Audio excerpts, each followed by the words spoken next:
Good morning, good afternoon, and good evening. A very warm welcome to the third web. Bonjour à tous et bienvenue à ce troisième webinaire de notre série Conversations agraires, son titre Populisme, autoritarisme et lutte agraire. Aujourd'hui, nous allons montrer et lancer des publications sur des événements récents qui concernent sur des zones rurales et sur la montée du populisme. Alors, ce webinaire se déroulera principalement en anglais avec l'interprétation vers le français et l'espagnol. Un intervenant va également se parler en portugais et il sera traduit.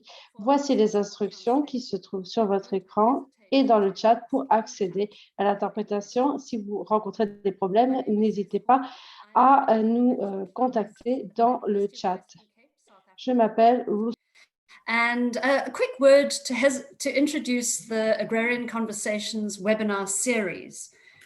What makes this Juste quelques mots pour présenter ce webinaire. Ce webinaire présente des universitaires de notre communauté et notre idée, c'est que nous souhaitons renverser la hiérarchie en place. Nous continuons de lutter contre les hiérarchies antiques et voilà pourquoi nous amplifions les voix des universitaires et militants des pays du Sud et nous souhaitons mettre en avant également l'expérience des femmes et des plus jeunes.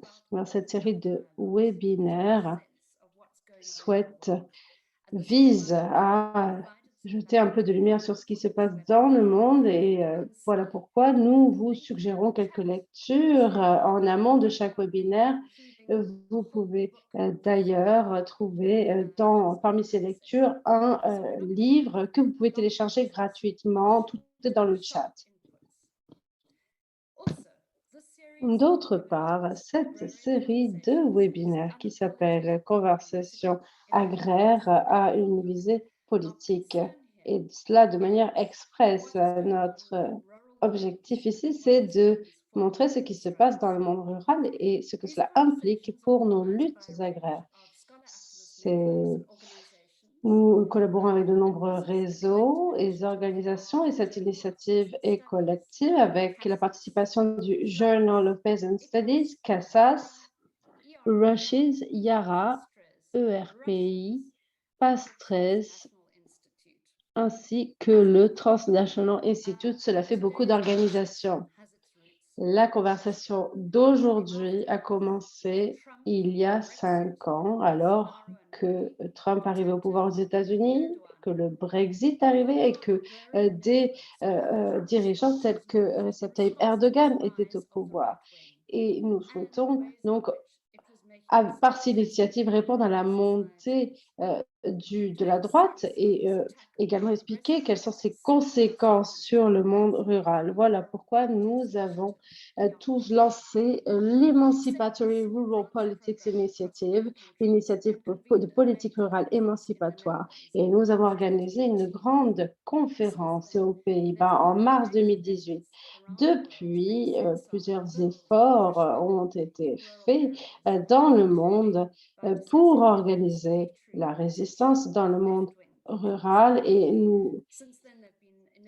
depuis, nous avons également lancé des initiatives en Amérique latine, en Asie du Sud-Est et aux États-Unis et leur objectif, c'était d'approfondir cette résistance intellectuelle contre ces forces populistes. Et aujourd'hui,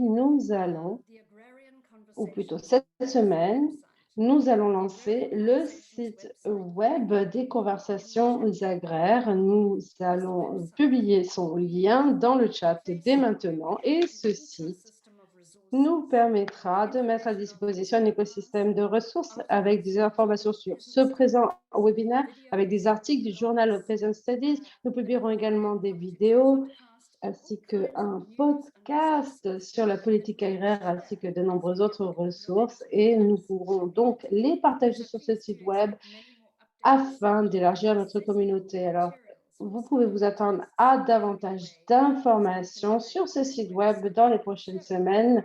N'hésitez pas à venir le consulter. Et pour le moment, je vais laisser la parole à Katie du Transnational Institute qui va nous présenter les intervenants de la journée.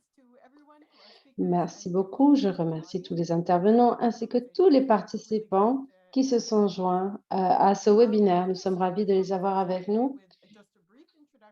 Et nous allons commencer notre conversation avec une brève présentation des 4 intervenants. Nous allons présenter leur point de vue sur les événements récents qui se sont produits. Et donc, nous souhaitons un point de vue qui est local. Et ensuite, il y aura 3 membres de notre réseau qui vont nous présenter donc une mise à jour des informations sur leur propre domaine. Cela nous donnera une vue d'ensemble sur les dynamiques qui sont en jeu en ce moment même dans le monde entier.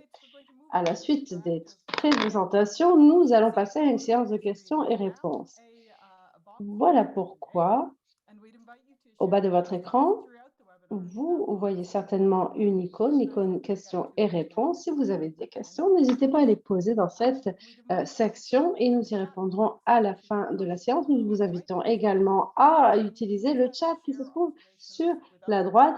N'hésitez pas à l'utiliser pour partager vos commentaires ou encore pour partager des ressources, des informations. Quoi qu'il en soit, c'est ce que nous ferons. Nous allons partager en effet des liens et d'autres informations avec vous via le chat tout au long de la conversation. Enfin, si vous avez un compte Twitter ou un autre compte sur un autre réseau social, n'hésitez pas à utiliser les hashtags authoritarian populism, populisme autoritaire ou encore le hashtag agrarian conversation, conversation agraire.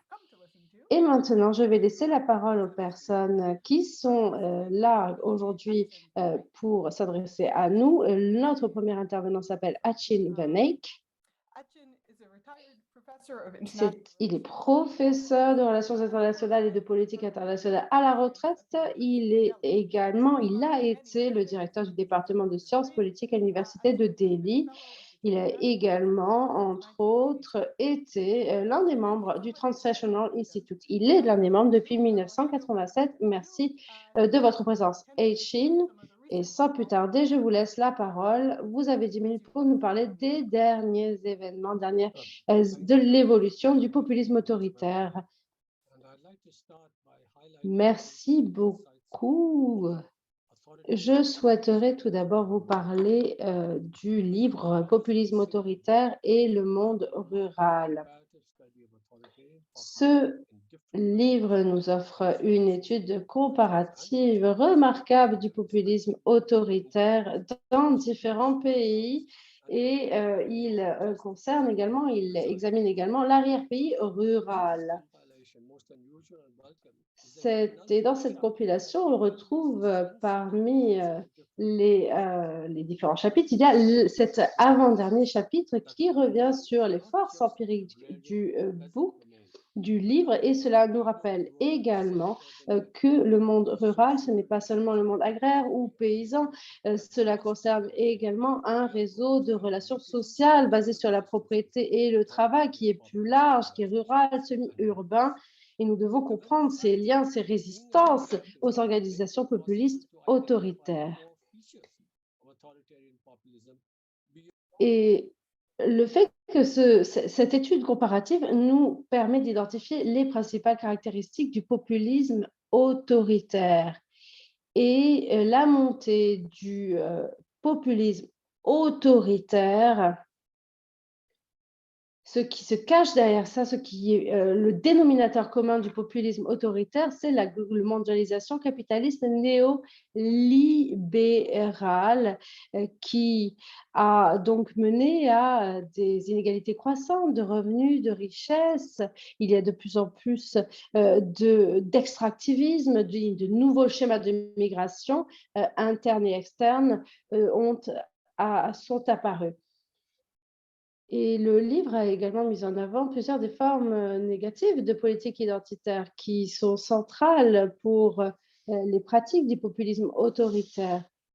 Il y a également la dimension mondialisante de ce nouveau paradigme économique. Pour beaucoup, la mondialisation a réduit l'expérience, les dimensions temporelles et spatiales de la vie, et les gens ont du mal à comprendre, voire à contrôler les forces qui sont là pour contrôler leur vie. Et il y a beaucoup d'incertitudes, de désorientation. Voilà pourquoi beaucoup se tournent vers les identités qui ont l'air immuables. Et voilà pourquoi on en arrive à des loyautés invariables qui sont enrobées d'un emballage nationaliste, un cadre nationaliste qui met en opposition le nous les vrais, les locaux, contre eux, les boucs émissaires, qu'ils soient internes ou externes, au lieu où nous habitons.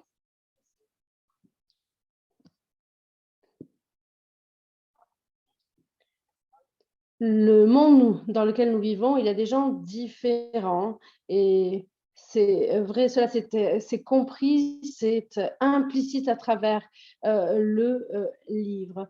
Mais ce qu'il retourne également de ce livre, c'est un processus transnational de capitalisme néolibéral qui est là dans différents pays et qui est peut-être stabilisé par des formes spécifiques nationales de politique de droite, d'idéologie de politique de droite qui viennent entacher le contenu de la démocratie, même dans des pays qui se veulent être des démocraties libérales. D'autre part, les rédacteurs ainsi que d'autres avancent que tous les populismes, qu'ils soient de gauche ou de droite, sont des formations multiclasses qui viennent faire le lien entre différents groupes d'intérêts classes contradictoires. Le populisme de gauche repose davantage sur les classes. Il souhaite arriver à une réforme politique et socio-économique progressiste qui joue en faveur, que ce soit dans l'intérêt des plus opprimés. Le populisme de droite veut mobiliser, et pour cela, il va essayer de tirer parti des effets négatifs du néolibéralisme. Il pourrait demander quelques mesures, quelques avantages sociaux compensatoires, mais il ne va jamais venir remettre en question les fondements de l'ordre néolibéral qui sont basés sur la classe. Pour arriver au succès, le populisme doit faire trois choses. Tout d'abord, le populisme doit gagner l'opinion, de gagner les faveurs de grandes parties de la classe qui est au pouvoir. Le populisme doit consolider également le soutien de la classe moyenne. Mais comment faire? Eh bien, on utilise le mécanisme de la carotte et du bâton pour ceux qui sont au plus bas de l'échelle. C'est une partie de la réponse, mais ce qui est clair ici, c'est que ces tensions sont masquées par un discours idéologique qui vise à unifier le peuple contre la minorité qui est instampillée, qui est perçue comme étant l'outsider, l'étranger. D'autres identités collectives d'ethnie, de race et de religion sont des communautés imaginées qui expriment des formes d'appartenance qui ont une attraction émotionnelle, culturelle que les leaders populistes de droite essaient de manipuler à leur avantage. Mais la nation, comme le dit Ben Anderson, est de par sa nature une communauté politique imaginée. Et c'est cette dimension politique qui lui confère ce pouvoir exceptionnel, et qui signifie que les politiques exclusives d'un point de vue culturel qui sont fondées sur l'ethnie, la race ou la religion doivent, si elles veulent arriver au succès, se joindre à la nation. L'identité nationale et politique de deux façons, à la verticale et à l'horizontale. L'État-nation reste l'unité politique la plus importante parce qu'elle dispose d'une structure moderne où l'État appartient à des gens qui sont ses citoyens. C'est-à-dire que l'État est responsable vis-à-vis des citoyens et travaille dans l'intérêt du citoyen. Même les dictatures déclarent que l'État travaille pour le peuple.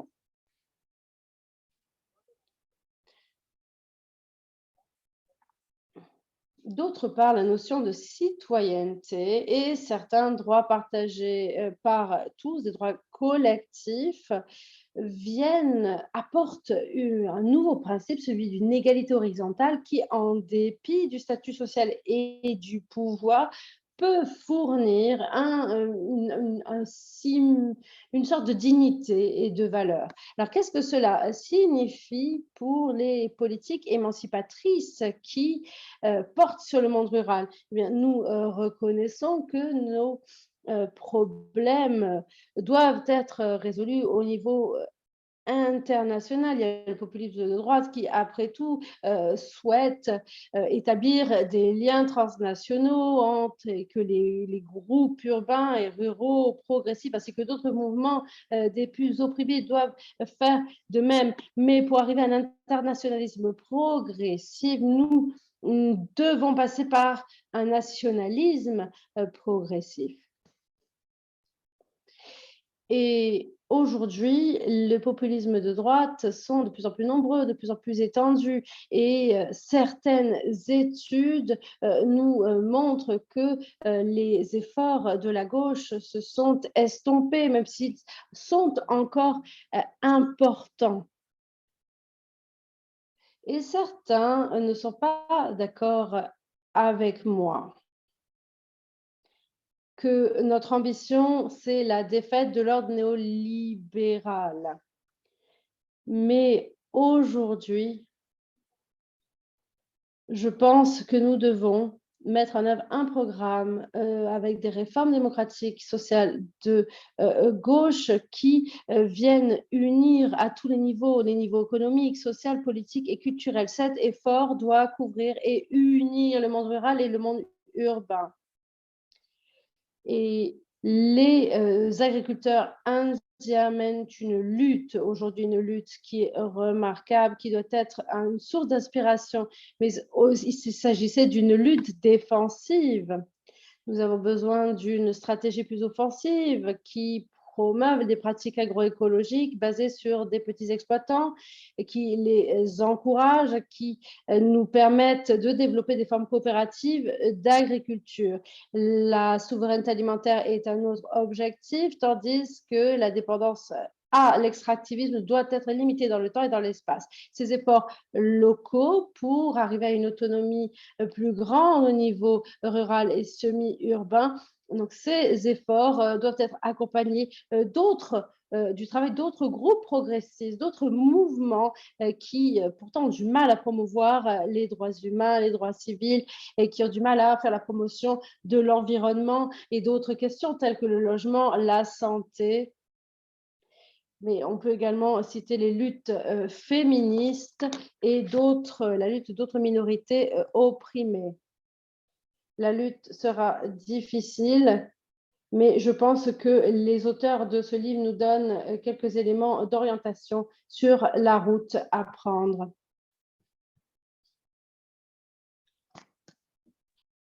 Merci beaucoup, Jen. Merci beaucoup pour cette introduction déjà très en détail à certaines questions que nous débattons aujourd'hui. Aujourd'hui, j'aimerais vous inviter, je vois que nous avons déjà de très bonnes questions dans la case questions-réponses. N'hésitez pas à poser vos questions et nous les adresserons à nos intervenants au terme de cette session. J'aimerais désolé présenter notre prochaine intervenante, Ramona Domeniccio. Je vous prie de m'excuser pour d'avoir écorché votre nom. Ramona nous rejoint de Roumanie.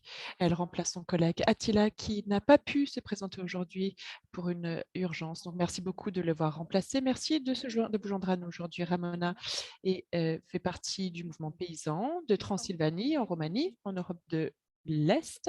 Elle fait partie de Eco Ruralis, une association nationale de paysans, et elle va nous parler aujourd'hui du populisme autoritaire et de sa résistance en Europe de l'Est. Merci beaucoup, Romana. Merci beaucoup pour cette introduction. Merci pour cette invitation. Je suis ravie de vous retrouver à tous et toutes aujourd'hui et de vous entendre et de partager ce que nous avons à exprimer. Personnellement, je suis issue j'ai un parcours familial de paysans. Nous avons 4 millions de paysans tels que moi-même dans mon pays, avec 46% de représentation des personnes qui y vivent. En Europe de l'Est, d'où je viens, nous avons une expérience particulière des régimes autoritaires. Alors que nous avons connu des systèmes dominants politiques par le communisme contrôlé par la Russie et l'Union soviétique, et aujourd'hui le capitalisme contrôlé par l'Occident, par les États-Unis, par l'Europe de l'Ouest, les institutions financières et des corporations privées qui émergent comme pouvoir et qui ont leurs propres règlements.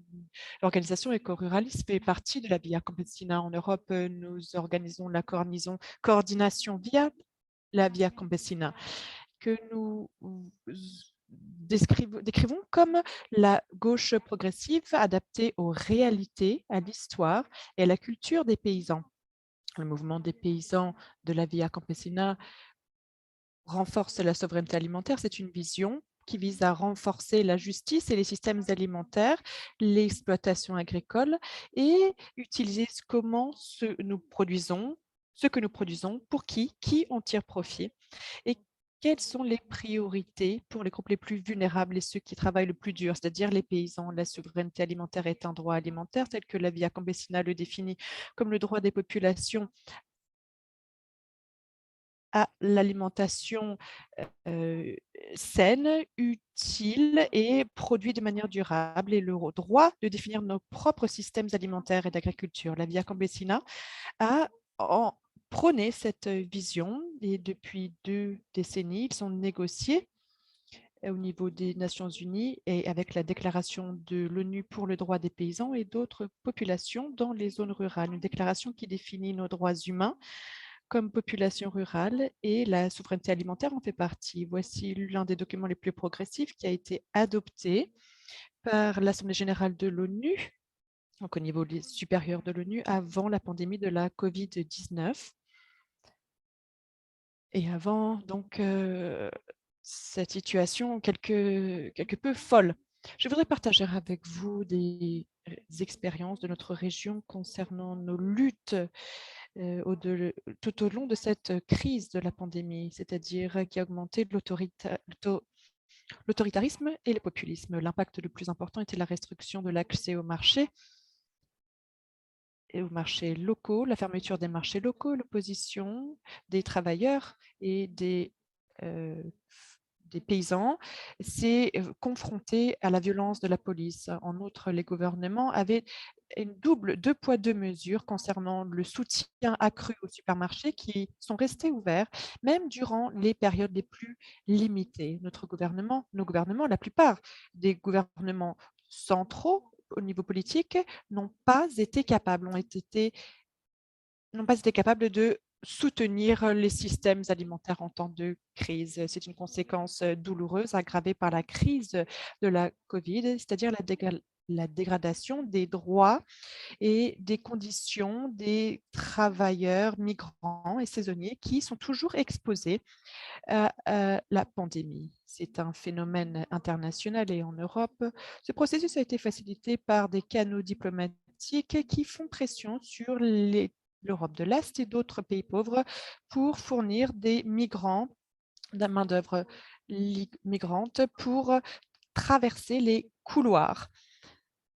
Dans l'agriculture, c'est-à-dire la majorité des fonds de la PAC est toujours basée sur l'exploitation des migrants qui dénigrent les droits humains en Europe de l'Est et en Afrique du Nord, c'est-à-dire les pays d'origine pour la majorité de ces main-d'œuvre. Les paysans et ces populations étaient les premiers à s'ouvrir du manque de solidarité au niveau international entre les gouvernements, ce qui conduit à des inégalités géopolitiques accrues, les riches envers les pauvres, surtout dans la région Est-Ouest, UE et États membres et non d'États membres. Les effets de cette crise et l'aggravement de l'inégalité sociale en raison du chômage, la marginalisation et la mauvaise distribution des fonds en réponse à la crise de la COVID, car pour la plupart du financement public était ciblé vers les zones urbaine et non rurale. La crise se poursuit, nous ne savons pas dans quelle mesure ces inégalités se creuseront et quelles seront les conséquences dans la société. Ce phénomène, bien sûr, encourage la montée de la droite. Nous ne pouvons pas ignorer les mesures de restriction de la COVID et leurs impacts en raison de communications inconsistantes et incohérentes entre les gouvernements qui ont eu du mal à gérer les crises. Le dialogue entre les ruraux et les décisionnaires sont de plus en plus limités et cette position était déjà faible avant la crise, mais cette situation s'est envenimée. Et nous avons trouvé de nouveaux pouvoirs pour les gouvernements. Ils se sont accaparés ces pouvoirs. Ils ont donc le potentiel de dénier ce processus démocratique. En outre, nous voyons l'accélération alarmante de la numéralisation, de l'ultra-technologisation et des échanges internationaux qui sont présentés comme la seule solution pour mettre fin à cette crise. Et ces solutions fausses laisseront les petits exploitants et les populations rurales de côté. Avec cette numéralisation, nous voyons que ces financements sont généralement ciblés sur la numéralisation. Il y a également le débat des big data et quels sont les impacts de cette numéralisation, par exemple des informations génétiques pour l'alimentation et la production agricole qui entraînent des brevets et l'exclusion des petits exploitants. La COVID, bien sûr, a souffert du rôle négatifs tels que l'UFMI, la Banque mondiale, européenne, etc. Les institutions financières ont prôné la privatisation des ressources naturelles en échange de réponses longues et stables des gouvernements à la crise. En Europe et en Ukraine, au début de la pandémie, en printemps 2020, l'Ukraine a été forcée par le FMI de libéraliser plus de 20 millions d'hectares de terres arables en dépit des protestations publiques de l'époque, de manière à recevoir des financements, un prêt pour soutenir le système de santé publique. Je voudrais revenir à la souveraineté alimentaire et je voudrais vous parler de la mauvaise appropriation, la misappropriation de cette souveraineté. Il faut comprendre la souveraineté et des droits humains, mais ceci est difficile à planifier, surtout en cette période. Il y a tout un spectre politique de l'extrême gauche à l'extrême droite et tout ce qui est au milieu. Il faut comprendre que la souveraineté alimentaire est un concept innovant que la population comprend. C'est un outil qui nous permet de renforcer le pouvoir politique et certains fonctionnent plus que d'autres. La droite extrême s'en sert. Et bien sûr, ceci était déjà en augmentation avant la pandémie, mais ces 2 dernières années, nous voyons que c'est un contexte qui leur a servi. Mais également, dans la partie centrale du spectre politique, ils utilisent également les thèmes populistes pour hypocrite. Ils sont hypocrites en tentant de mettre en avant la protection de l'environnement tout en servant toujours le statu quo et les technologies qui sont inaccessibles pour les pauvres et qui en fait rendent les pauvres plus pauvres et qui éliminent les paysans de l'agriculture. Comme vous pouvez vous l'imaginer, ceci est très compliqué de renforcer le mouvement paysan de gauche progressif dans un pays anciennement soviétique, tout au long de cette confusion, de cette hystérie et de ces clivages de plus en plus importants. Et l'extrême droite est en augmentation dans la Roumanie, la Biélorussie, par exemple, la Pologne et d'autres pays. Et aujourd'hui, le conflit entre l'Ukraine et la Russie menace toute la région avec des implications et des ramifications très importantes, mais surtout un conflit qui fait que les personnes en première ligne n'ont aucune voix. Nous avons beaucoup parlé ces dernières semaines avec nos frères et sœurs de l'Ukraine et de la Moldavie qui sont tout à fait exposés à ce conflit, à cette guerre potentielle. Nous avons un message pour vous. Nous devons rester calmes. Nous devons nous concentrer sur l'unité et sur les populations. Comme on le dit, si on n'a pas une attitude ouverte et inclusive, si on c'est en nous comprenant les uns les autres que nous pourrons surmonter les problèmes de sécurité qui se posent et qui s'aggravent. En conclusion, je souhaiterais ajouter que la situation n'est pas simple, loin de là, elle est très complexe. Lorsque nous analysons les zones rurales, nous voyons que les populations rurales sont captives au populisme et sont victimes de l'autoritarisme, victimes des leaders politiques qui manipulent, qui nous manipulent. Ceci est incomplet, superficiel, et nous devons approfondir, nous devons avoir une approche plus approfondie, plus cohérente pour soutenir, avec le soutien des universitaires, surtout dans la région d'Europe de l'Est, pour prendre le temps de bien comprendre le contexte dans lequel nous vivons et le contexte dans lequel nous travaillons. Et quels sont les outils à notre disposition, lesquels sont en cours d'élaboration, quelle est la vitesse, le rythme de développement de ce processus. Il y a un manque de nuances dans la montée du populisme qui conduit à l'autoritarisme. Si nous simplifions les réalités, nous avons tendance à polariser la société. Et c'est ce que nous faisons depuis trop longtemps. Il est donc grand temps de changer la donne et de changer de perspective. Je vous remercie. Merci beaucoup, Ramona, pour ces réflexions très intéressantes et merci d'expliciter certaines complexités et dans une situation qui est toujours en cours d'évolution, surtout entre l'Ukraine avec l'Ukraine et dans cette situation de pandémie. Merci beaucoup pour votre perspective. J'aimerais vous présenter et bien sûr passer la parole également à notre prochain intervenant, c'est-à-dire Gareth Lovelace-Grady. Gareth a grandi dans une communauté paysanne au Kentucky et qui travaille sur les politiques et le décolonialisme. Elle est professeure associée. Parmi d'autres projets, elle a été co-auteure de documents, d'articles sur ces thèmes. Avant de lui donner la parole, je voudrais vous rappeler, et moi aussi également, d'essayer de parler lentement pour que nos interprètes puissent faire le travail. Merci beaucoup. Gareth, vous avez la parole.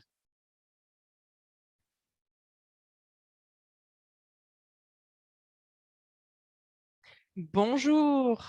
Bonjour, c'est quel honneur de partager ce temps et cet espace virtuel avec des militants extraordinaires, des panélistes dans cette zone, cet espace.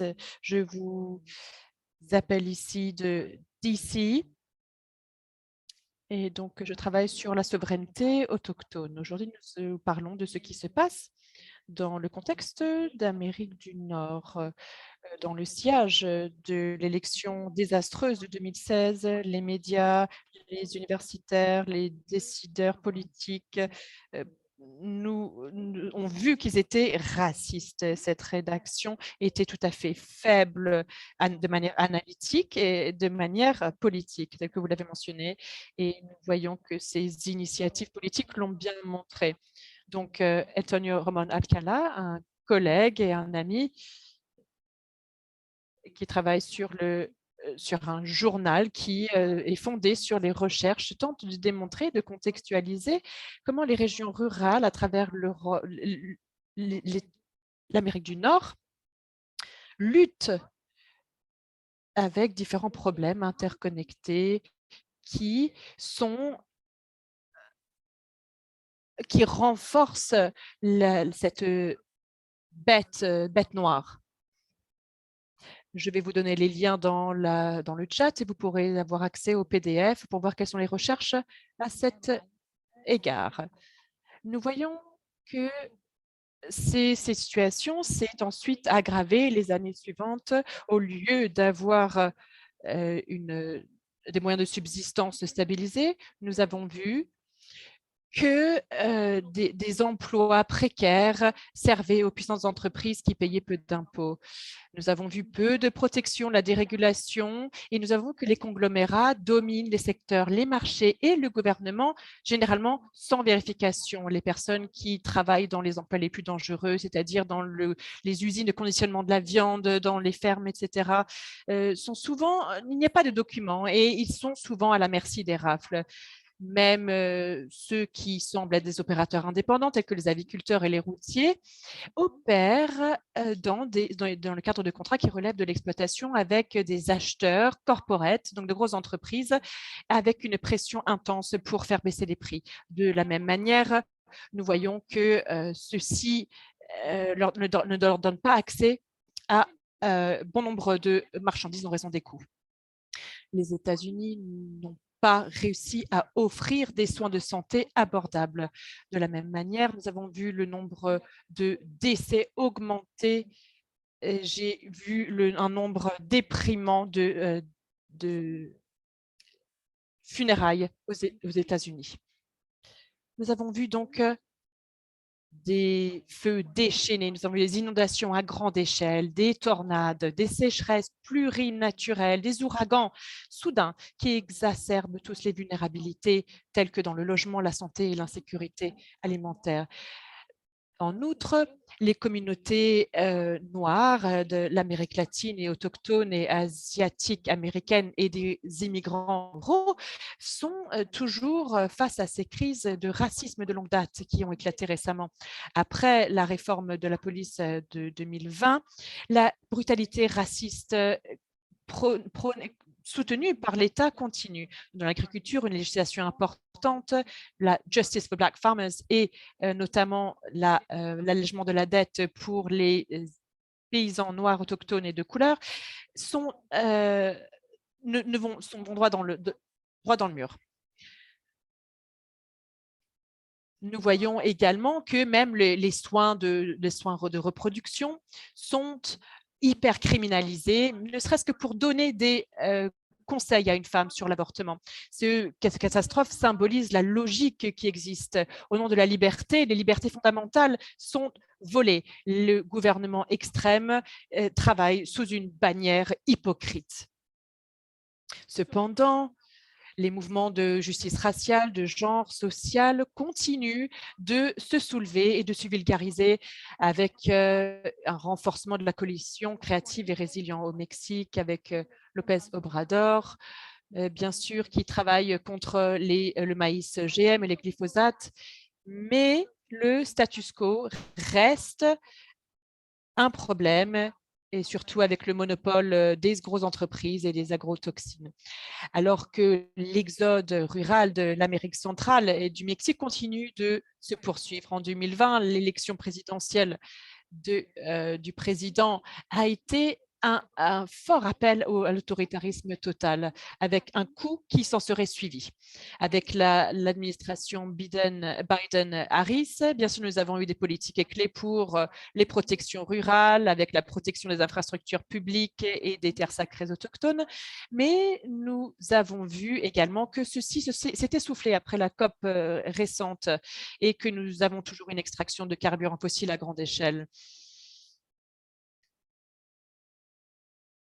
Cependant, nous avons toujours des lueurs d'espoir. Je vous demanderai d'aller un peu moins vite, s'il vous plaît.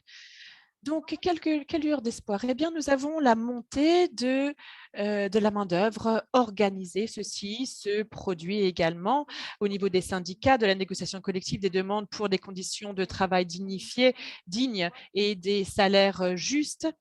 Nous avons différents mouvements pour la souveraineté autochtones, etc. Je suis ravie de travailler avec la Via Campesina et de ce chapitre aux États-Unis avec la recherche active.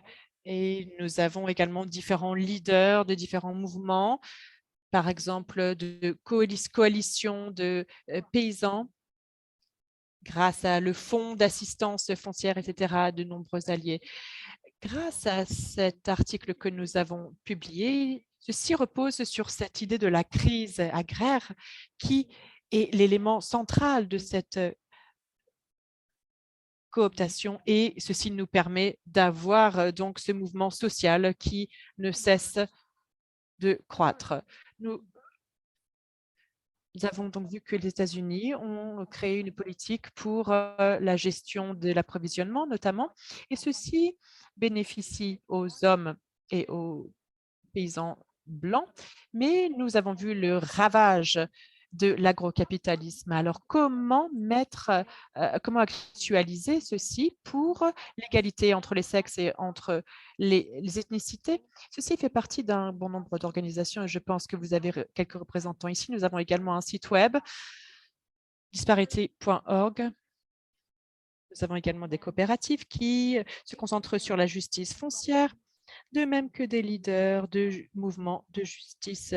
Je pense notamment à l'adaptation agroécologique. Nous avons une série de webinaires sur un an avec ces leaders, avec ces icônes telles que Boros Puerta, avec Farmers Without Land dans notre contexte. Et ceci est au cœur de ce qui encourage les migrants à traverser les frontières, à prendre des risques. Et donc, nous réfléchissons à la gestion de l'approvisionnement qui peut être utile pour une nouvelle génération de paysans et dans le cadre de l'amélioration de la souveraineté alimentaire et de l'agroécologie. Bien sûr, les manifestations paisibles sont un point, mais nous voyons l'élargissement du projet à d'autres niveaux de solidarité avec des dizaines de milliers d'autres paysans qui dépendent de la sécurisation du marché et de prix justes. Donc, nous sommes en partenariat avec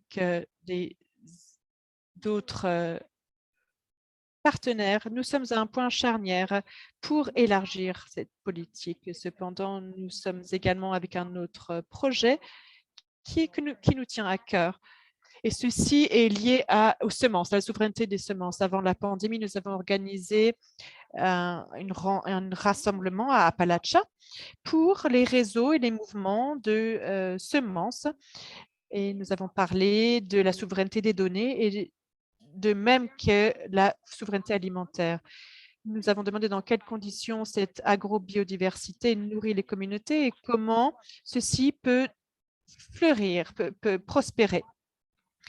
Nous avons travaillé à Washington, notamment avec d'autres collègues à Washington pour essayer de partager nos résultats à Yucatan avant la pandémie. Nous avons posé la même question et nous avons retrouvé des leaders de Milpa, de ce mouvement Milpa, et comment soutenir l'agrobiodiversité comme fondation de l'agroécologie pour faire face à l'autoritarisme. Nous l'avons publié en mayen, en espagnol, en espagnol, en péruvien, et nous posons les mêmes questions dans le contexte indien également. Nous rassemblons ces résultats. C'est un accès libre, multilingue.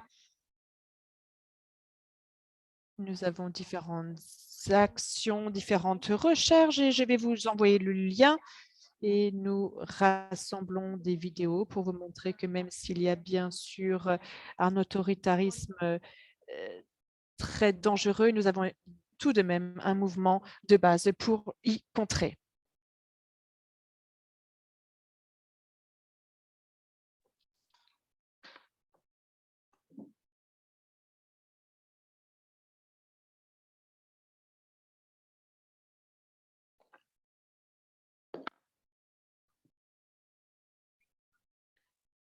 Katie, alors je ne suis pas sûre si je dois reprendre le relais là, mais quoi qu'il en soit, merci beaucoup Gareth, c'était très intéressant et merci aussi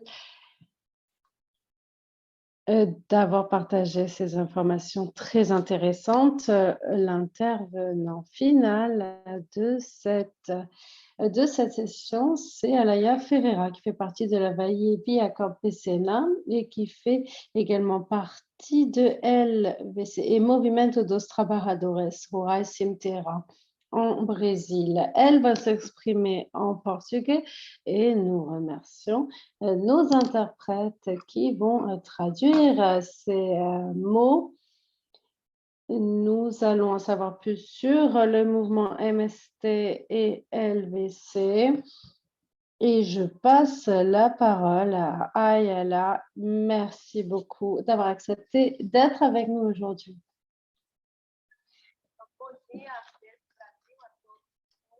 Bonjour, je vous salue du Brésil.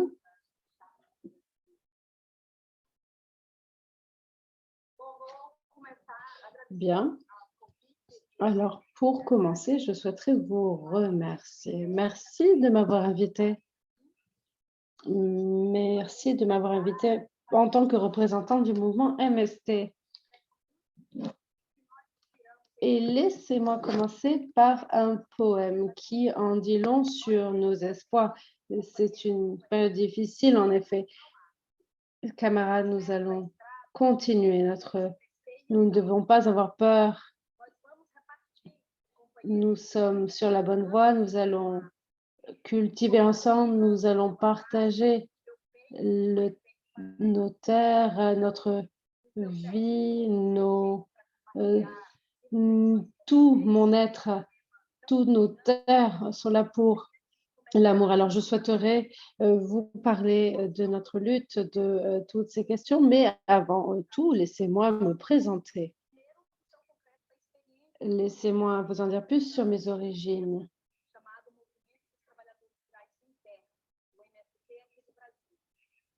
Je viens d'un mouvement qui s'appelle le MST,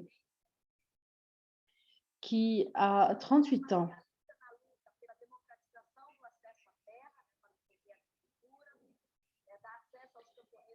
Et c'est la lutte pour la démocratisation de l'accès aux terres. Donc, c'est ce qui se cache, qui a donné vie au MST.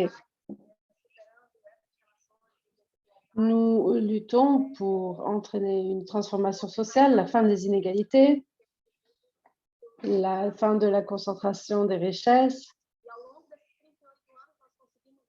qui sont à la base du système capitaliste. Durant ces 38 années d'existence, nous avons organisé des camps, des réunions avec de nombreuses familles de paysans. Je vis dans une région qui se trouve en Amazonie, au nord du Brésil.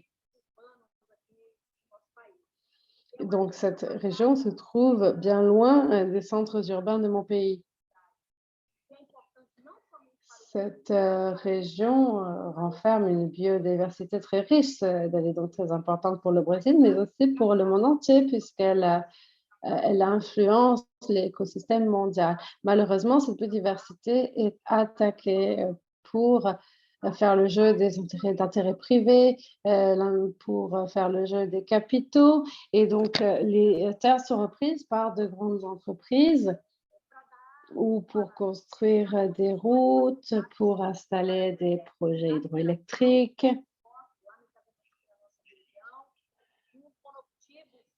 Et il y a également des projets d'extraction. Il y a aussi des cultures céréalières et bien d'autres activités dans ma région. Et la situation est assez triste parce qu'il y a des gens qui veulent défendre les terres et la biodiversité locale, c'est-à-dire des défenseurs de l'environnement. Il y a aussi des gens qui sont là pour lutter, mais il y a beaucoup de souffrance en fait, il y a beaucoup d'attaques de cette biodiversité. Et donc, ce qui est triste, c'est que cette région enregistre le plus grand nombre d'assassinats des défenseurs de la biodiversité. Voilà, ça c'était quelques informations générales pour vous brosser un peu un tableau de la situation. Cette terre est une terre de souffrance, mais c'est aussi une terre de résistance. Je fais partie d'une communauté agraire, dans une région où on lutte.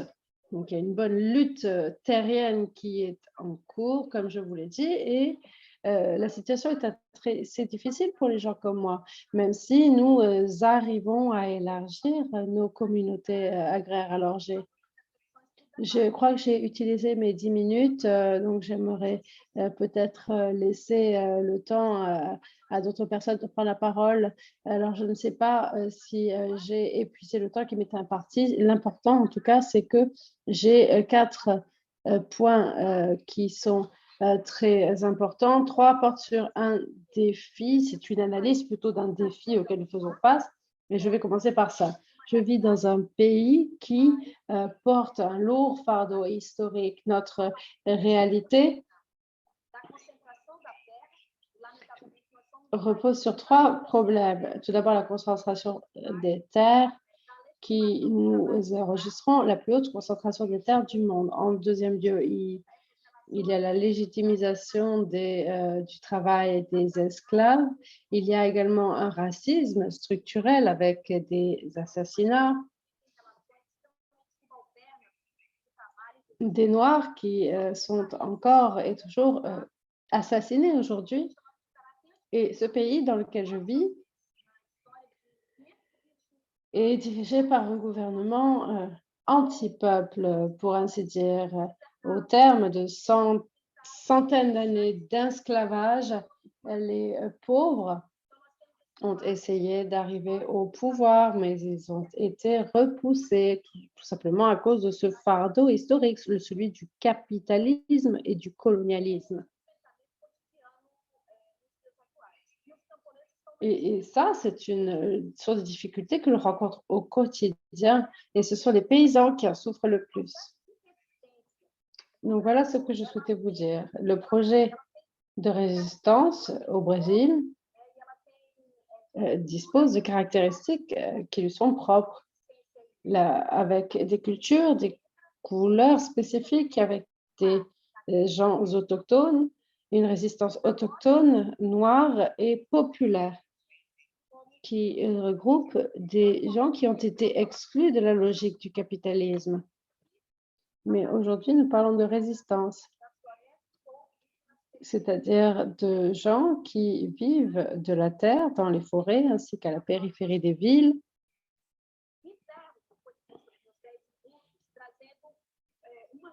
Donc, j'ai 10 minutes pour aujourd'hui vous parler d'une réflexion assez pertinente pour le sujet d'aujourd'hui. Aujourd'hui, nous assistons à une crise sérieuse et grave du capitalisme. C'est une crise structurelle qui concerne la forme d'organisation du système même. Donc, il y a donc l'aggravation, l'exacerbation des inégalités économiques, la limite de la démocratie.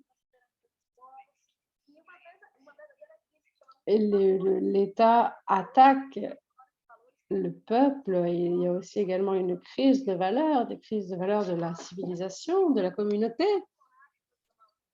Par conséquent, cette crise est largement basée sur le barbarisme, sur la violence et sur la guerre, et c'est ce qui en ressort aujourd'hui. Nous en arrivons à une guerre totale, mais aussi une guerre hybride. Nous faisons face également à une crise environnementale. Et le comble, c'est qu'il y a des agressions, des violences au quotidien et qui proviennent du capitalisme. Le capitalisme attaque l'environnement. Les communs ont été privatisés et l'on a pris le contrôle des minéraux, de la forêt, de la biodiversité. Et tout cela est transformé en produits à vendre. Telle est la logique qui se trouve derrière le système et nous en arrivons à une contradiction. La crise environnementale contribue à la promotion de la pandémie. Tout ce qui se passe dans le monde est intrinsèquement lié au capitalisme. Tout est lié, tout est interdépendant. On en arrive à automatiquement penser aux produits, à la marchandisation, alors que les gens ont besoin de temps pour se réorganiser, pour se reproduire. Et je terminerai avec, et j'en conclus, j'arrive à ma conclusion. Nous faisons face à une crise économique, sociale et environnementale. Et au lieu de régler les causes de la crise, nous ne faisons que les exacerber. La nature est détruite de plus en plus vite. Tout doit être marchandisé.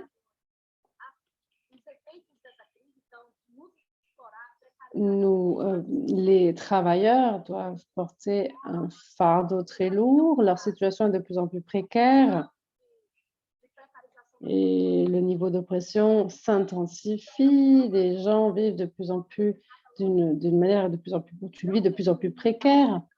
Donc, cette logique ne respecte pas les autres formes de vie qui ne sont pas basées sur le capitalisme. Nous sommes dans une période de polarisation mais malheureusement, cette période, cette logique va donner la priorité au capitalisme et pas à la résistance.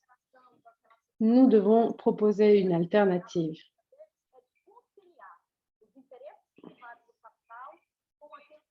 Certains affirment que nous devons concilier nos intérêts et revenir à un niveau minimum de distribution. Mais je ne pense pas que ce soit la bonne marche à suivre, nous le savons. Il y a des terres rivales qui sont en jeu.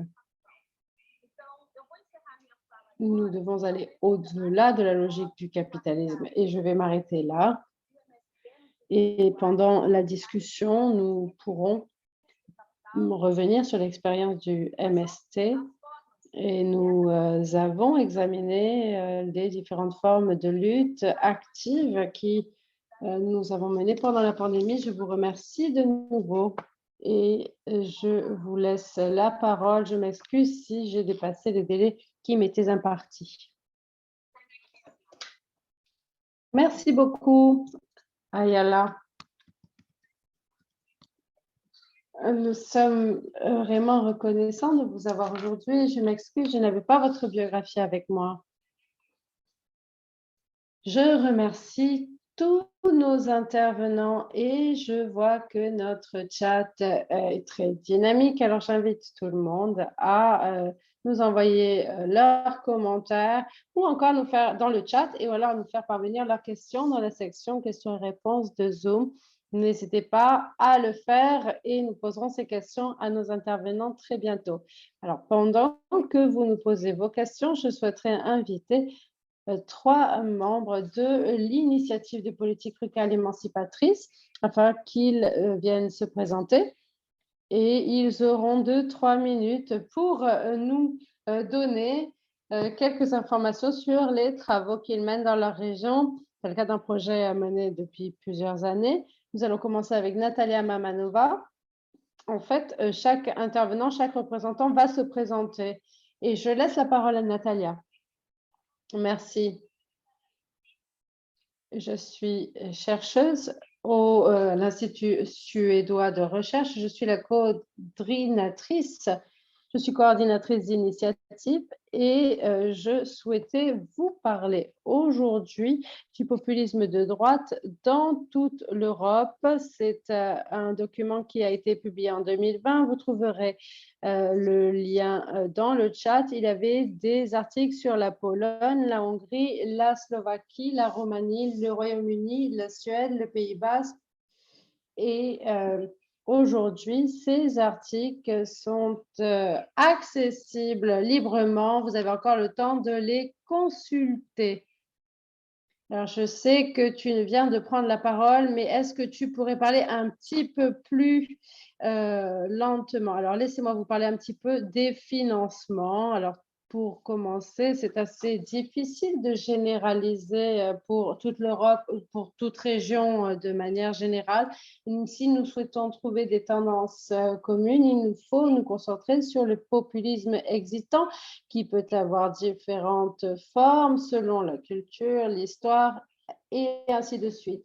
Et notre document, si nous avons publié, le montre bien. En deuxième lieu, ce que je voulais dire, c'est qu'en dépit des différentes formes du populisme en Europe, la crise qui en découle est la même plus ou moins partout. C'est la crise du capitalisme mondialisé néolibéral.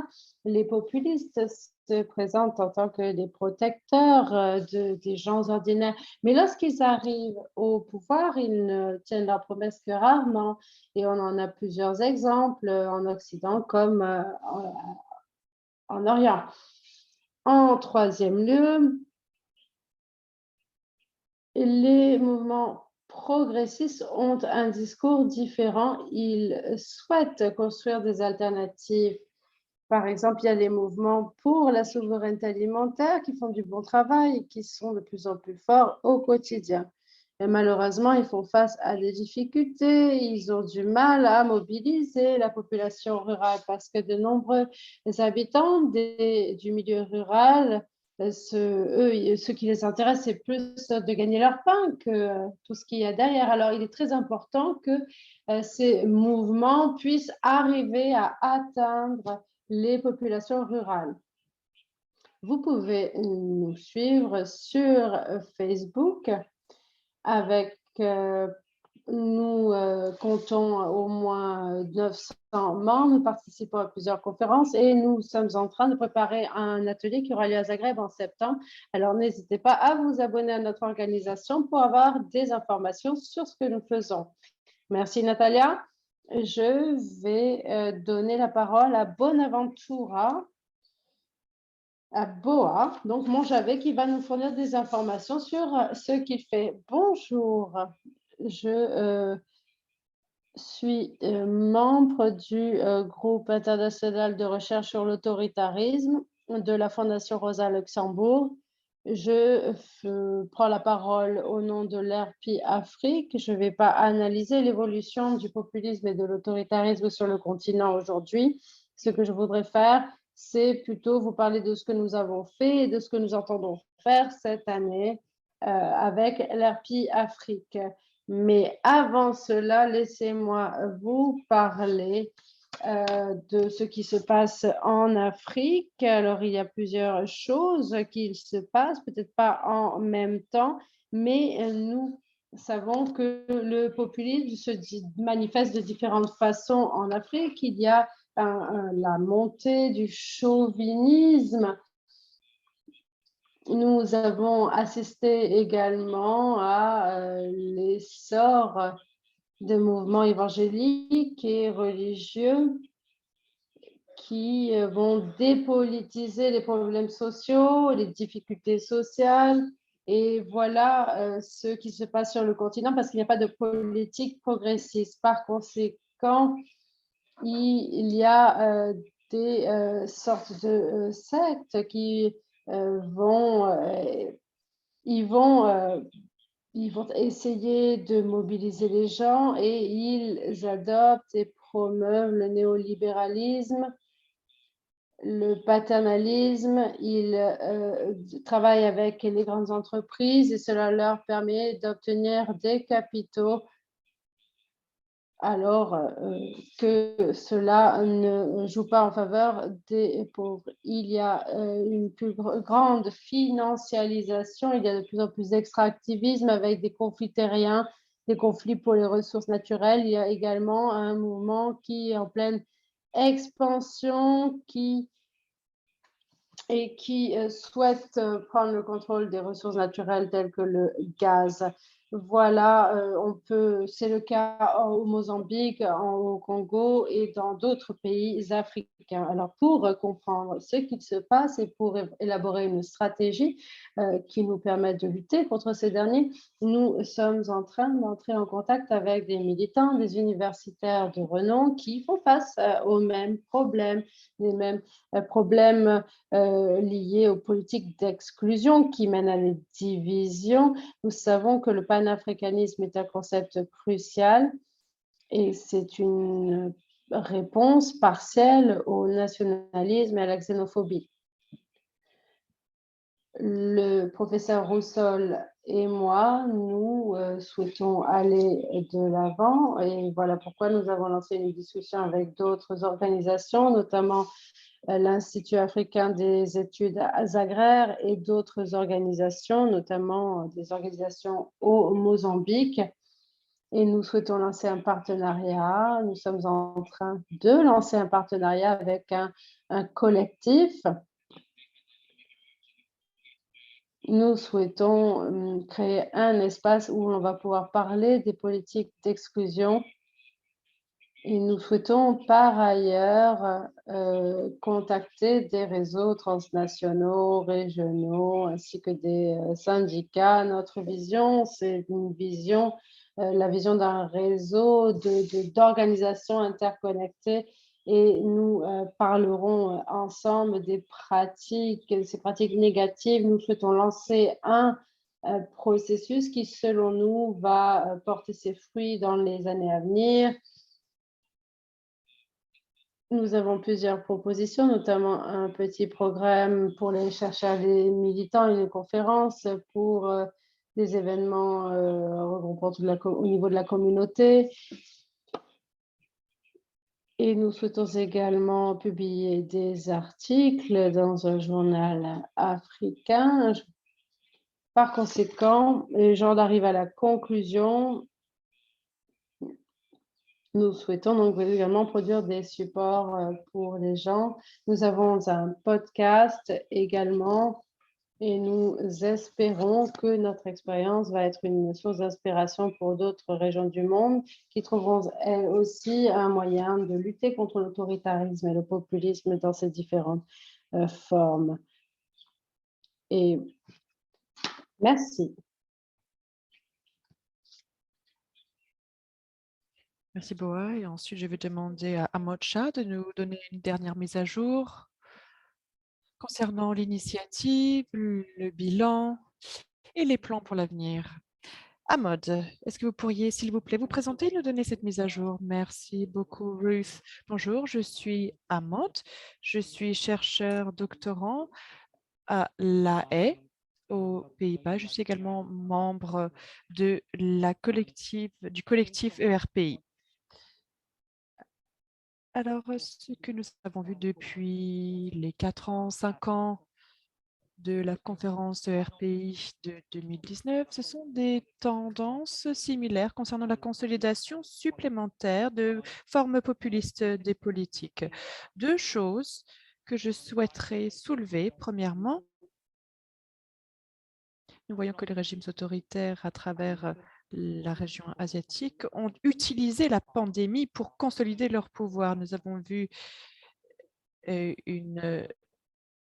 qu'ils ont vraiment combattu l'opposition avec un support, par exemple en Inde, en Chine, dans certaines régions, en Thaïlande. Cependant, nous avons également vu des tendances similaires se produire plus ou moins dans tous les pays de la région asiatique.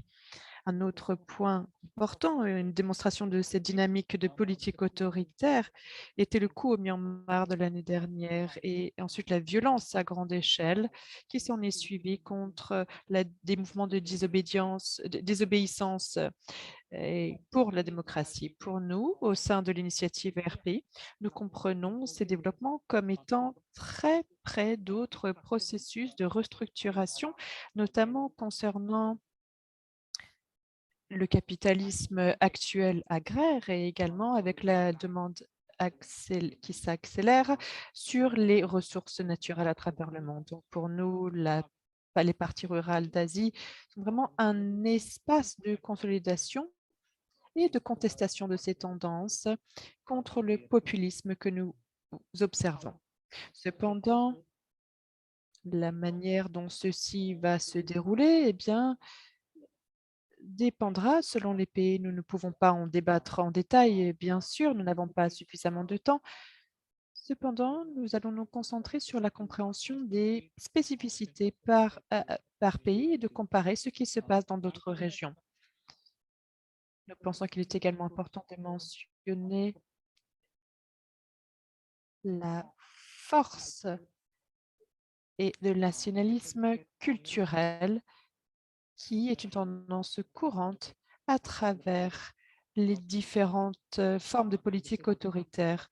Et c'est quelque chose que nous avons déjà entendu dans la présentation d'Alchi, notamment.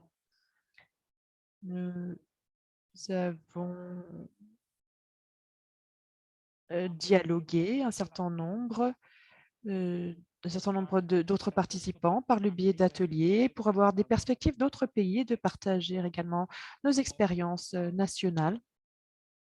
Nous avons eu un petit atelier à Chiang Mai pour l'Asie du Sud-Est en 2018 et puis au Sri Lanka en 2019.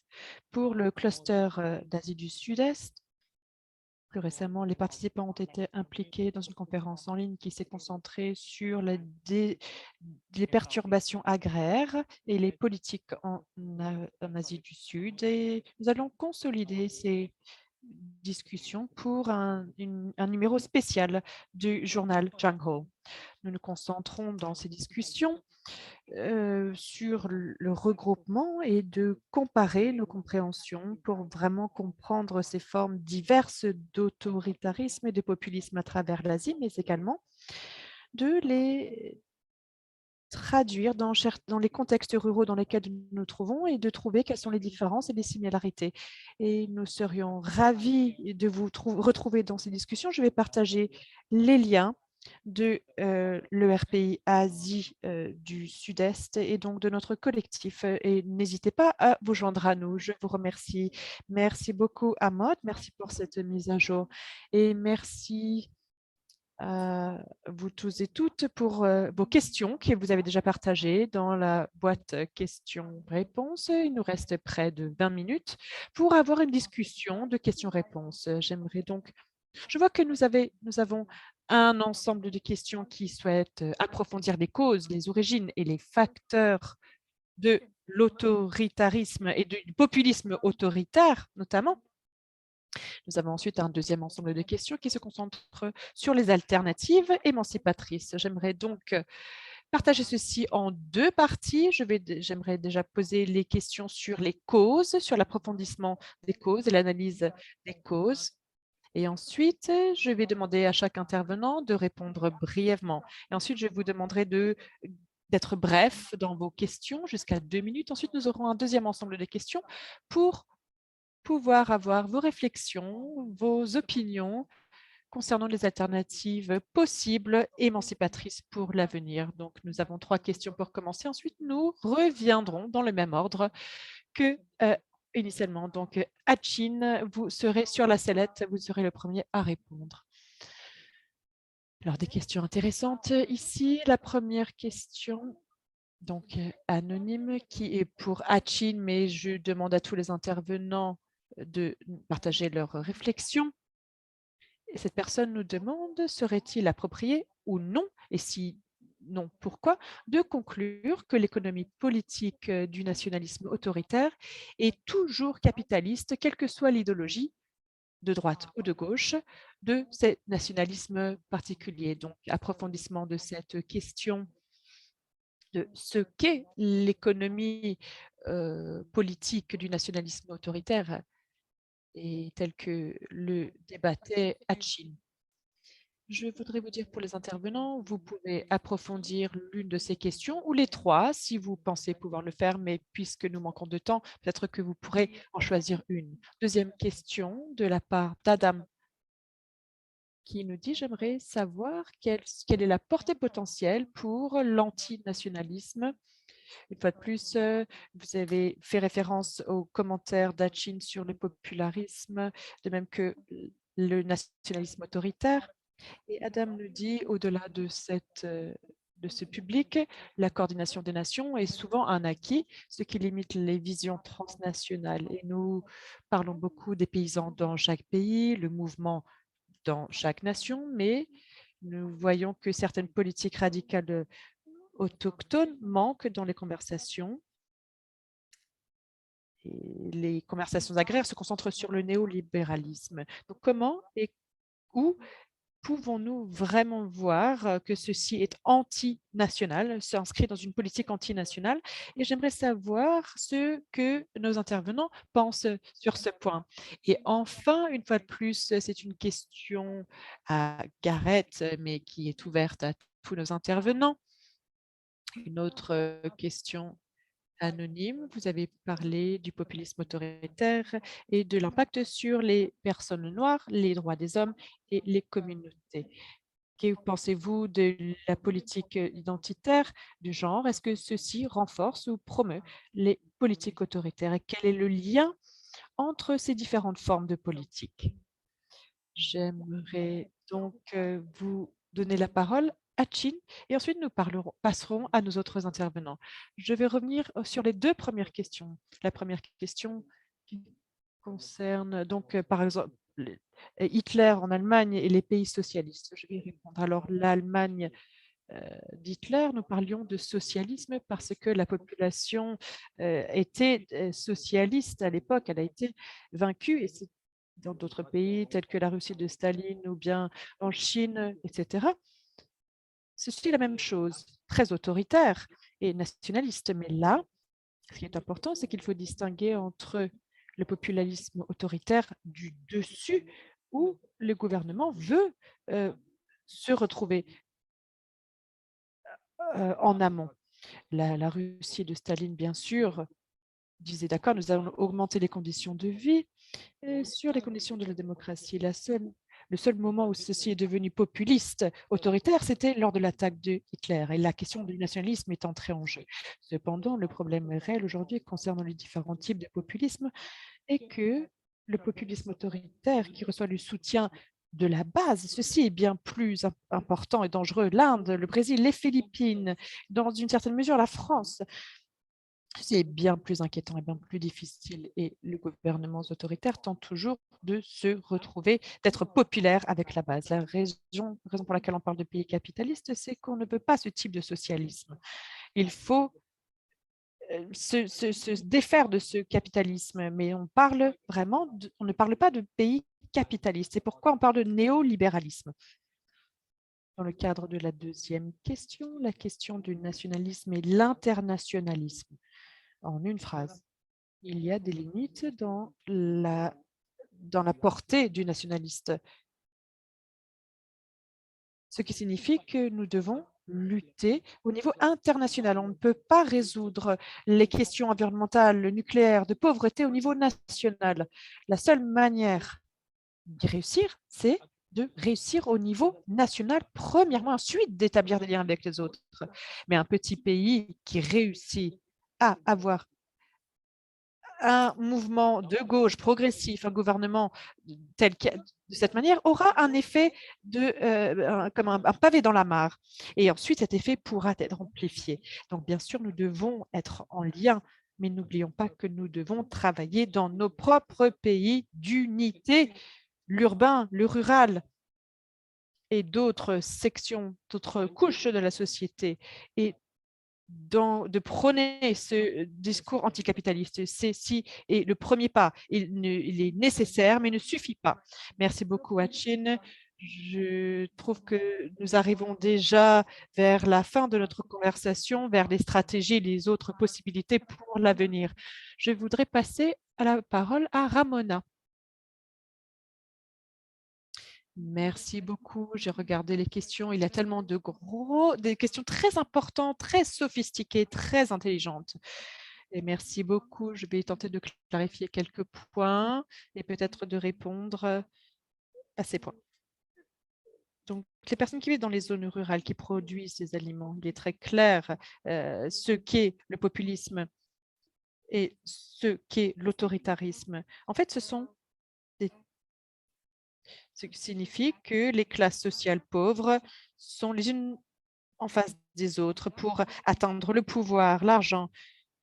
Et ce sont des populations, des peuples qui tentent de fonctionner dans un système qui ne bénéficie qu'aux riches. Nous le vivons au jour le jour. Peut-être que nous ne savons pas vraiment l'élaborer de manière, le formuler de manière élaborée et intellectuelle, mais nous comprenons ce que signifient ces outils et nous y faisons très attention. Nous tentons de lutter tous les jours. En ce qui concerne la manière dont nous utilisons différents mots, nationalisme, souveraineté alimentaire, autodétermination, ceci est très compliqué car ces concepts sont très difficiles à utiliser au niveau national, au niveau local. Nous travaillons à l'international avec Via Campesina pour renforcer la souveraineté alimentaire. Nous sommes très fiers et nous devons réaffirmer maintes fois ce que signifie la souveraineté alimentaire parce qu'il y a des mauvaises appropriations à cet égard, surtout par de nombreux partis politiques. Mais il est également très difficile à utiliser car les pays ont peur de ce concept parce qu'ils pensent généralement que ce type de liberté nuise à la souveraineté et au rôle de l'État, etc. Mais en réalité, nous sommes les plus gros partenaires de nos pays. Nous pensons que les institutions publiques, à l'inverse du secteur privé riche qui tente de saper le rôle de l'État et de le remplacer en quelque sorte. Donc, il y a bien sûr la crainte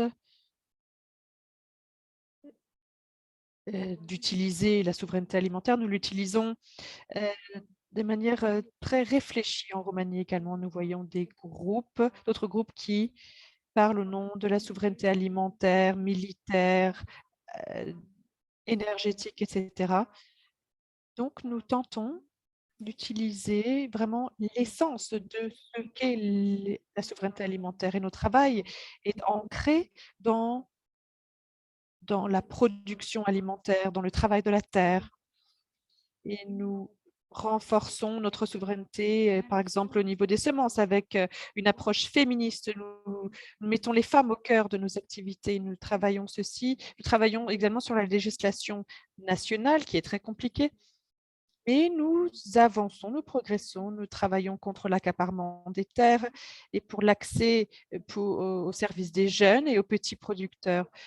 Mais malheureusement, notre travail se concentre également sur la résistance, sur le mode de défense. Et nous résistons à l'agenda des grandes entreprises qui ont énormément de ressources publiques, d'outils, donc ressources publiques généralement. Donc, le travail n'est pas spectaculaire et il n'y a pas de rythme accéléré ou pas autant que nous le souhaitons. Mais lorsque nous analysons les populations rurales et pourquoi nous ne sommes pas suffisamment progressistes, eh bien, nous avons bien sûr des personnes intelligentes, les universitaires, etc. Mais dans les zones rurales, il ne faut pas confronter les populations rurales avec des concepts progressistes qui ont été développés par des personnes dans les zones urbaines, par exemple l'égalité entre les sexes, etc. Il y a beaucoup de solidarité et de coopération, mais il y a également beaucoup de minorités qui travaillent ensemble. Et comment ceci se passe en réalité? Il y a cette confrontation d'idées qui n'est pas toujours appropriée, mais c'est notre expérience, c'est ce que nous avons remarqué. Je suis désolée, je ne veux pas être trop longue, mais je vais m'arrêter ici. Nous espérons que vous aurez le temps de faire quelques commentaires en conclusion, mais en attendant, je passe la parole à Karen, à Gareth. Je souhaiterais remercier les intervenants pour ces remarques d'excellence. Nous sommes tous connectés, nous sommes dans le monde entier. Nous avons des informations sur le monde entier et nous posons des questions, nous y répondons. Cela fait partie du travail. Je dirais seulement que l'hypernationalisme et le patriarcat toxique, l'hétéronormativité toxique, et ça, tout ça, c'est lié à la misogynie, à l'hétérosexisme, et il faut il nous faut traiter cette question, et pour ce faire, nous devons nous tourner vers des questions de genre, et des questions de genre et leur intersection avec d'autres sujets au sein de notre constitution, au sein de notre imaginaire, et qui veut que l'État-nation est notre référence, euh, et nous devons tout revoir d'un point de vue différent, celui des féministes et des abolitionnistes. Et maintenant, je donne la parole à Alaya qui va s'exprimer encore une fois en portugais. N'hésitez pas donc à cliquer sur l'icône en forme de globe de l'interprétation pour nous suivre dans d'autres langues. Bien. Je vais essayer d'être rapide. pour cette conclusion.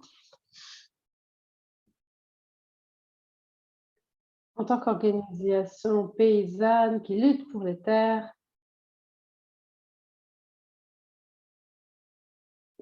j'assiste à des changements au sein de mon pays et je vois qu'il y a de nombreuses difficultés pour les paysans et pas que.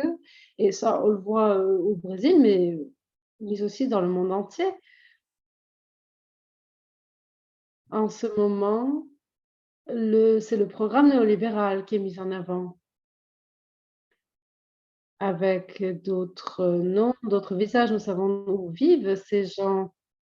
On parle de marché, on parle d'entreprise, d'agro-entreprise, d'église, entre guillemets, par exemple l'église évangélique.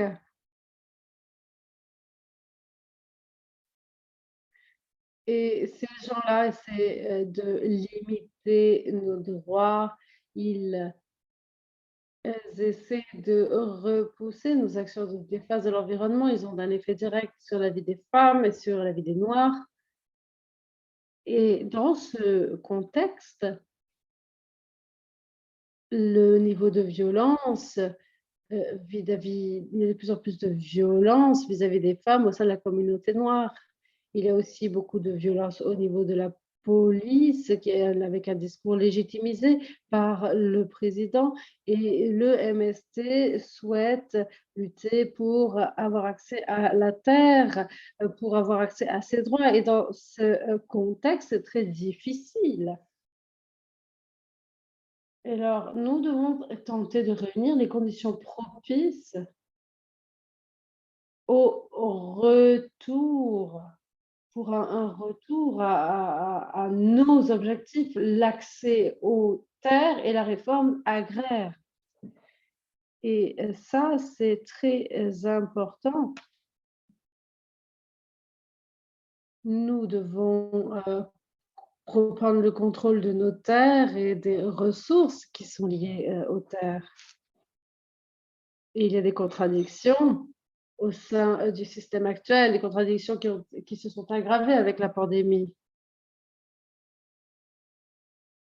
Mais nous en sommes arrivés aujourd'hui au fait que nous souhaitons de préserver notre santé et nous souhaitons néanmoins maintenir la solidarité vis-à-vis des femmes qui vivent dans des milieux ruraux parce qu'elles souffrent à cause dans ce contexte de pandémie. Alors, c'est l'objectif que nous sommes fixés l'année dernière et nous sommes restés solidaires vis-à-vis des gens qui ont faim. Il y a des millions de Brésiliens qui, pour le moment, ne mangent pas à leur faim. Nous avons besoin de faire preuve de solidarité vis-à-vis de ces millions qui sont qui ont faim. Alors, nous avons fait des dons de denrées alimentaires, mais nous produisons aussi des denrées alimentaires sur notre territoire. Et nous sommes fiers d'avoir donné plus de 6 millions de tonnes de denrées alimentaires. Nous avons fait énormément de dons de nourriture. Donc cette solidarité, nous l'avons maintenue vis-à-vis des gens qui qui veulent vivre qui veulent une vie dans des conditions décentes.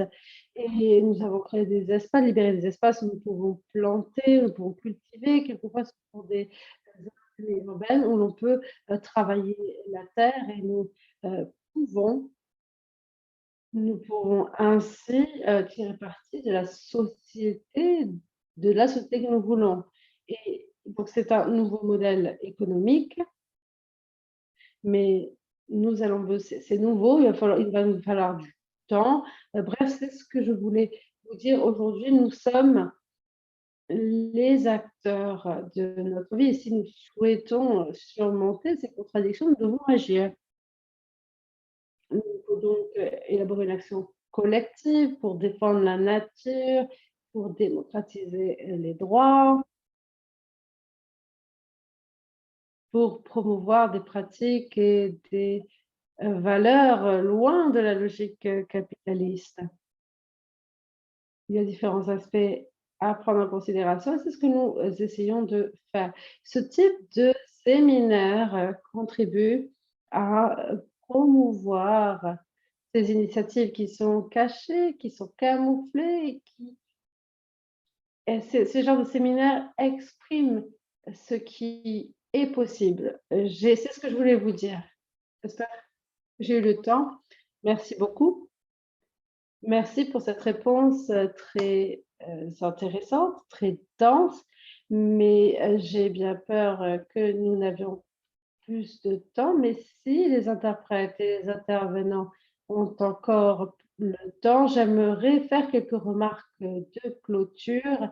Alors, nous avons reçu plusieurs questions très intéressantes sur le futur et les possibilités de la solidarité urbaine, des alternatives.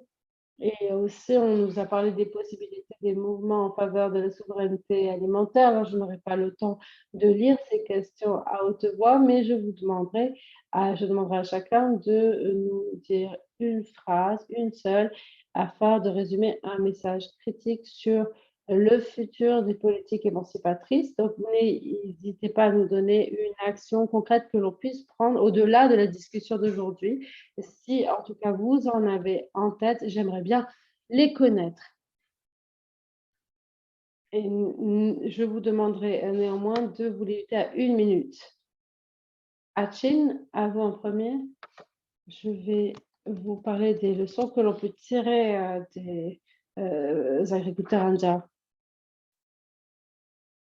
Alors, ça n'a pas été mené par des agriculteurs.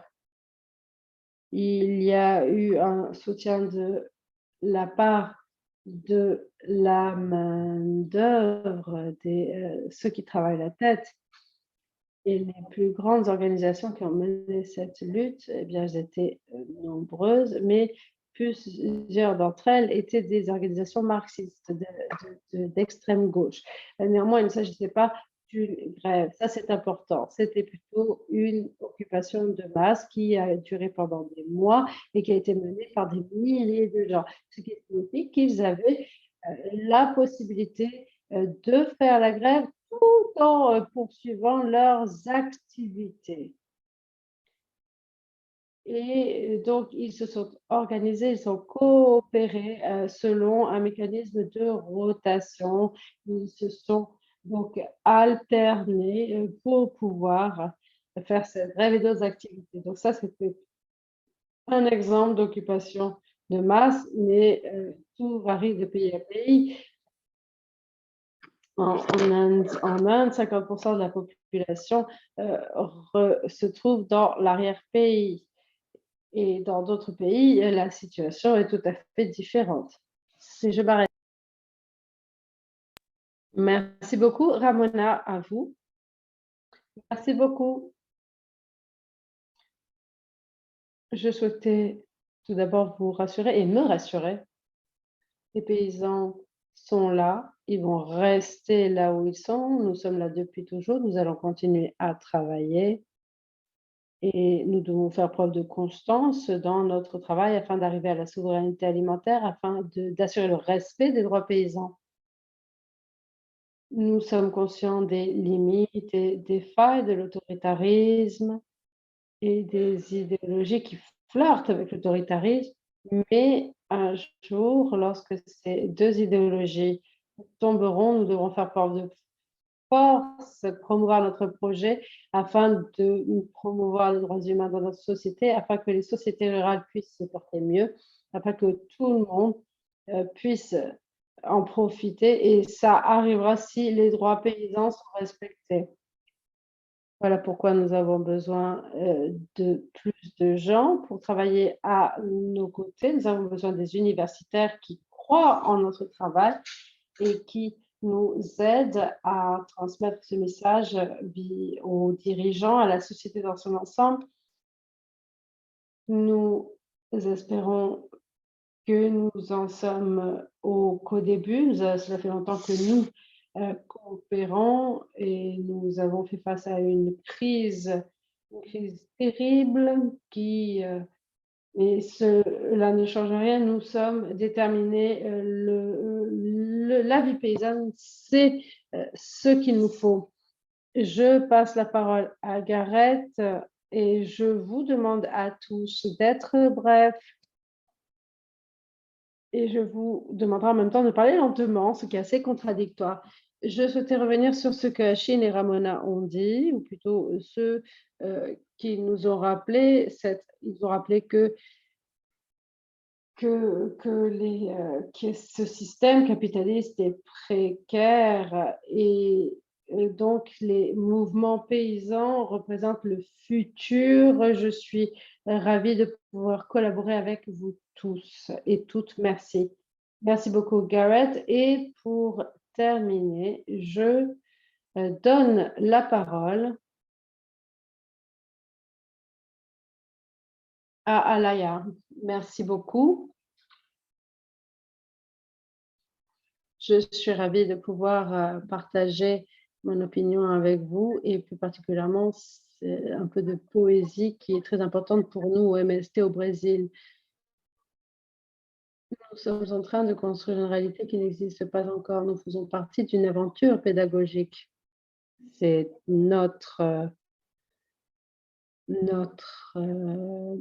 notre aventure. Nous sommes petits, certes, mais nous avons de grands rêves. Merci beaucoup. Nous nous reverrons très bientôt.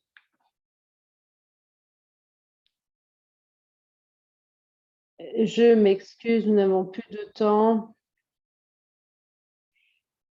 Nous avons parlé de priorités à court terme, de vision à long terme, de solidarité, d'occupation de masse, de lutter contre l'autoritarisme, tout en renforçant notre mouvement, de faire le lien entre le semi-urbain et le rural, dont nous avons mentionné différents processus. Et je remercie Natalia Boa et Amot.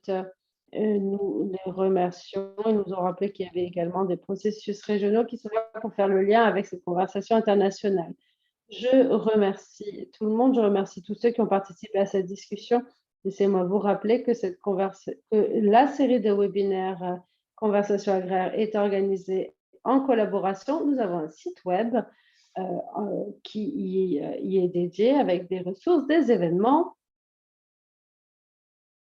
Et nous souhaiterions également vous fournir des coordonnées des gens que vous pouvez contacter pour les prochains événements et les prochaines occasions que nous aurons de nous réunir.